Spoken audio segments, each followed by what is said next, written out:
రజక కుటుంబానికి చెందినటువంటి గణేష్ చంద్రకళ కుటుంబం ఏదైతే మల్లన్న జాతర మన దేవుని దర్శనానికి వెళ్ళినటువంటి ఆ కుటుంబంపై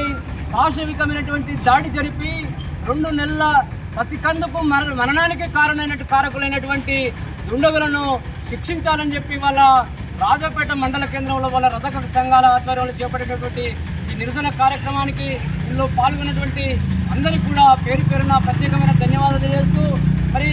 ఆ ఘటనకు యొక్క అమానవమైనటువంటి ఈ సంఘటనకు కారకులైనటువంటి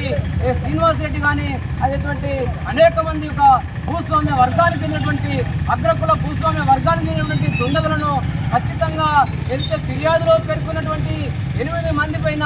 ఖచ్చితంగా మరి కేసులు నమోదు చేసి ఆ దుండగులను శిక్షించాలని చెప్పి ఇవాళ మా రాష్ట్ర బీసీ సంక్షేమ సంఘం పక్షాన ఇవాళ రాష్ట్ర ప్రభుత్వాన్ని డిమాండ్ చేస్తూ ఉన్నాం. ఇవాళ స్వతంత్రం వచ్చి 70 సంవత్సరాలైన